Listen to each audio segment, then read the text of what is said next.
guys, this is Kaylin from Hydrangea Treehouse, and I hope you are doing really well.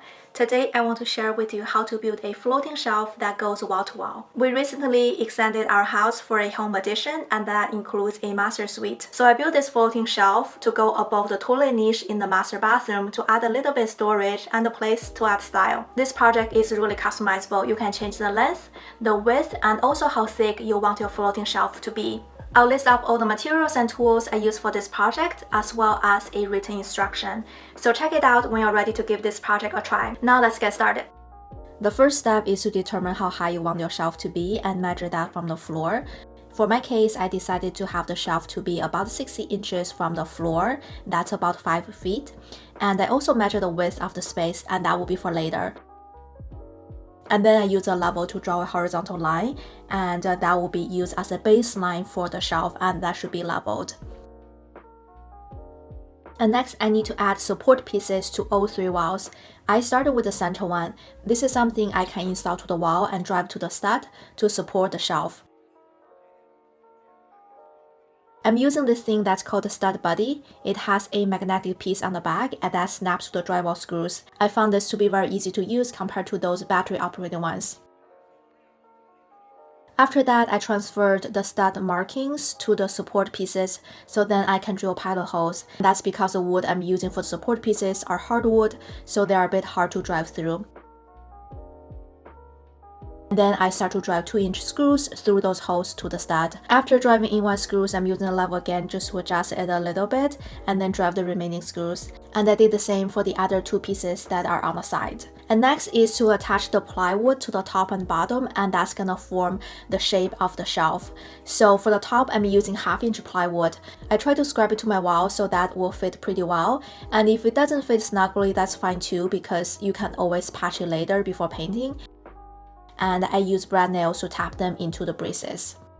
For the bottom piece, I'm using a 1/4-inch plywood because I'm trying to use up all the remnant materials I have, and I just don't have actual 1/2-inch plywood on hand. Because 1/4-inch plywood is more flexible, I'm adding a block in the middle for a more consistent thickness and also to prevent it from curling in the middle.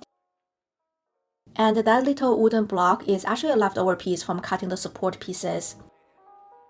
And I use brad nails to tap them into the braces.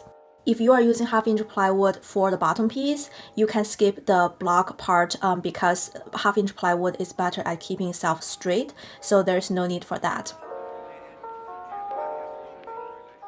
Later, I'll just use a trim piece on the front to conceal all the plywood and cover the gaps. The trim piece I'm using is really long, so I just hand cut it to be relatively smaller so that I can run my table saw to do a cross cut. And then I mark how wide they are. In my case, it is 1 3/4 inch. And then I just use my table saw to rip it to that measurement. To attach the trim piece to my floating shelf, I use wood glue and brad nails.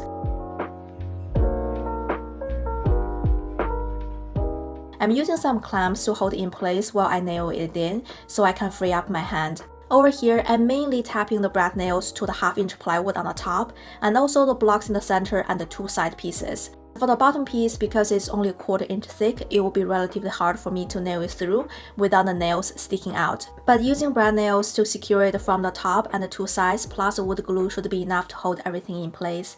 And this is what it looks like so far.